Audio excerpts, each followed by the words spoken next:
नमस्ते दोस्तों। आज हम सफर करेंगे 18th सेंचुरी इंग्लैंड में और विश्लेषण करेंगे एक ऐसे प्ले का जो आज भी उतना ही मजेदार और रेलेवेंट है। ओलिवर गोल्डस्मिथ का शी स्टूप्स टू कॉन्कर।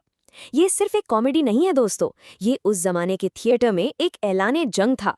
तो चलिए इसकी दुनिया में गहराई से उतरते हैं। तो हम इस प्ले को 5 सिंपल हिस्सों में समझेंगे। सबसे पहले हम बात करेंगे गोल्डस्मिथ्स कॉमिक रेवोल्यूशन की, कि आखिर उन्होंने ऐसा क्या अलग किया। फिर the mistakes of A night में हम इसके मजेदार प्लॉट को देखेंगे। इसके बाद अ कास्ट ऑफ कैरेक्टर्स में हम इसके अजीबोगरीब किरदारों से मिलेंगे। चौथे हिस्से में हम इसके सबसे important theme appearance versus reality यानी दिखावे और सच्चाई को समझेंगे। और आखिर में हम ये जानने की कोशिश करेंगे कि ये प्ले आज भी इतना स्पेशल क्यों है। ओके, तो शुरू करते हैं सेक्शन 1 गोल्डस्मिथ्स कॉमिक रेवोल्यूशन। अब सवाल ये है कि ये प्ले इतना रेवोल्यूशनरी, इतना अलग क्यों माना जाता है। इसको समझने के लिए ना हमें थोड़ा टाइम ट्रैवल करके उस दौर में जाना पड़ेगा जब गोल्डस्मिथ लिख रहे थे। तो ये हैं Oliver Goldsmith, Anglo Irish novelist, playwright, poet, basically एक मल्टी टैलेंटेड राइटर थे। लेकिन उन्हें एक बात बहुत खटकती थी।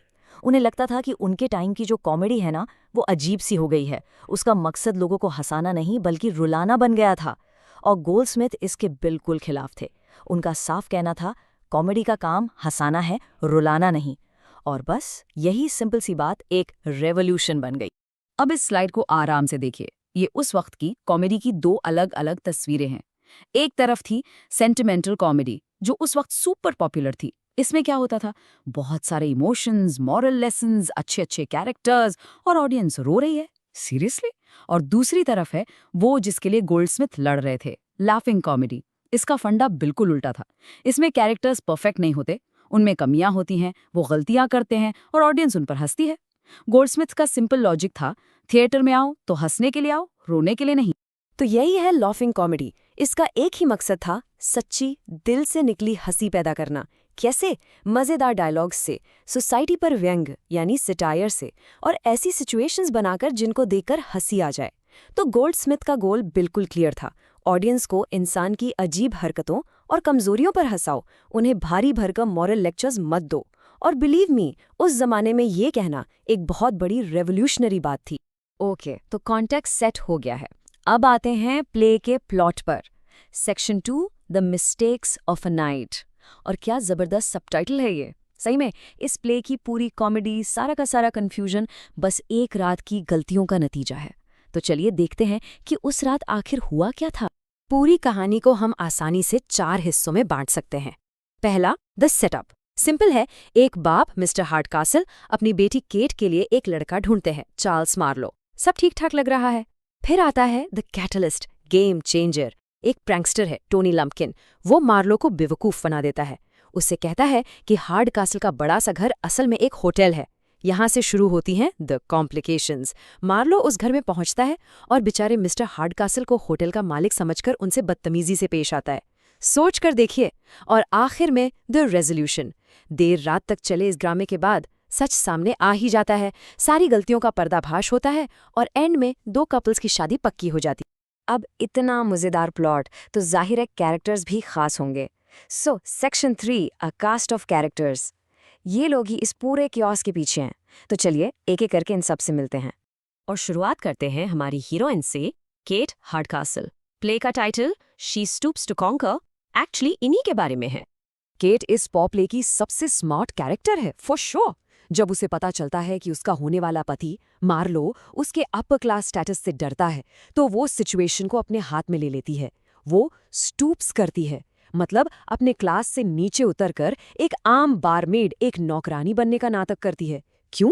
ताकि वो मार्लो को कॉन्कर कर सके, यानी उसका दिल जीत सके उसके असली रूप को देखकर। सोच के देखिए, उस जमाने में एक लड़की का अपनी फ्यूचर के लिए इतना बड़ा स्टेप लेना, ये बहुत ही मॉडर्न और हिम्मत वाली बात थी। चलिए अब मिलते हैं हमारे हीरो से, यंग चार्ल्स मार्लो। और इस हीरो की एक बहुत ही अजीब प्रॉब्लम है। मार्लो का कैरेक्टर ना कॉमेडी की जड़ है। क्यों? क्योंकि इसकी पर्सनैलिटी स्प्लिट है। इसका बर्ताव इस बात पर डिपेंड करता है कि वो किस क्लास की लड़की से बात कर रहा है। अमीर अपर क्लास लड़कियों के सामने ये बिल्कुल शर्मीला, घबराया हुआ रहता है, एक लफ्ज़ ठीक से नहीं बोल पाता।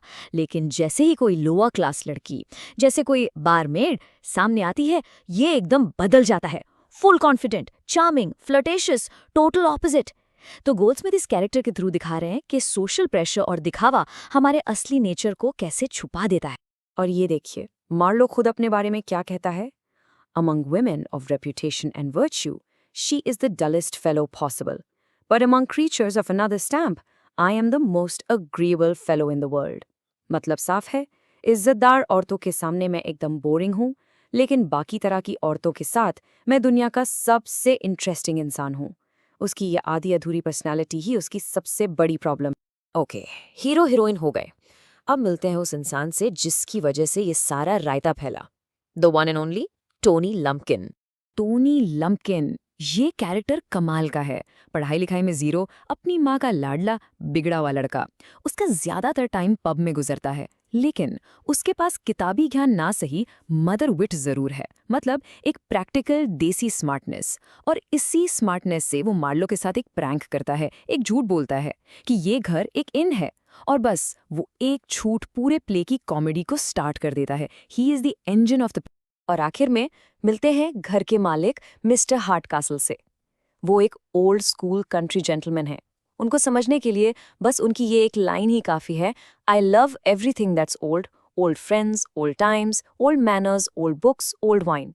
मतलब उन्हें हर चीज़ पुरानी पसंद है। और जब उनका पाला पड़ता है नए ज़माने के मार्लो से, तो कॉमेडी होना तो लाजमी। तो अब हमें प्लॉट पता है, कैरेक्टर से भी मिल लिए, तो इन सब में कॉमन क्या है? इन सबको एक साथ क्या बांधता है? वो है इस प्ले का central theme, appearance versus reality, यानी दिखावा और असलियत के बीच का फर्क। ये टेबल इस थीम को परफेक्टली समझाती है।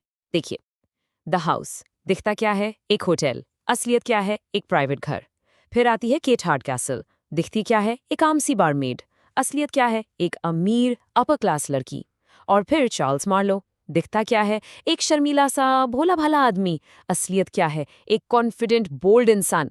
इस प्ले में कुछ भी वैसा नहीं है जैसा दिखता है। गोल्डस्मिथ यही कहना चाहते हैं कि असलियत देखने के लिए आपको इस दिखावे के पर्दे को हटाना पड़ेगा।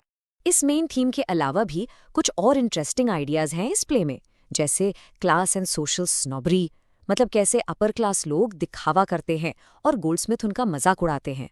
फिर है टाउन वर्सेस कंट्री, शहर की लाइफ और गांव की लाइफ का कंपैरिजन। और एक सबसे इंपॉर्टेंट चीज है ड्रामेटिक आयरनी। ये बहुत मस्त टेक्निक है। इसका मतलब है कि ऑडियंस यानी हमें सच पता है, लेकिन कैरेक्टर्स को नहीं। हमें पता है कि वो एक घर है, इसलिए जब मार्लो मिस्टर हार्डकासल को ऑर्डर दे रहा होता है तो हमें उसकी बेवकूफ़ी पर हंसी आती है। यही ड्रामेटिक आयरनी इस प्ले को और भी फनी बनाती है। तो अब आते हैं आखिरी और सबसे बड़े सवाल पर। ये प्ले 1773 में लिखा गया था। हम इसे आज भी क्यों पढ़ रहे हैं? ऐसा क्या खास है इसमें? चलिए इसकी लेगेसी को समझते हैं। इस प्ले की सबसे बड़ी जीत ये थी कि इसने कॉमेडी को दोबारा मजेदार बना दिया। इसने उस रोने धोने वाली मॉरल साइंस की क्लास जैसी सेंटिमेंटल कॉमेडी को रिजेक्ट कर दिया। गोल्डस्मिथ ने प्रूव किया कि एक कॉमेडी इंटेलिजेंट भी हो सकती है, फनी भी और टाइमलेस भी। इस प्ले ने लोगों को याद दिलाया कि हंसना कितना जरूरी है, खासकर अपनी गलतियों पर। और आखिर में बस एक सवाल आपके लिए। आज हम सोशल मीडिया के ज़माने में जीते हैं, जहां हर कोई अपनी एक परफेक्ट ऑनलाइन इमेज बनाता है। तो क्या ये अपीयरेंस वर्सेस रियलिटी का थीम आज पहले से भी ज़्यादा इंपॉर्टेंट नहीं हो गया है? गोल्डस्मिथ ने ये बात 250 साल पहले लिखी थी कि हमारा पब्लिक सेल्फ और प्राइवेट सेल्फ अलग होता है। और ये बात आज हमारी इंस्टाग्राम और फेसबुक की दुनिया में एकदम फिट बैठती है। ऐसे ही और इंटरेस्टिंग एनालिसिस के लिए सब्सक्राइब करना ना भूलें। धन्यवाद।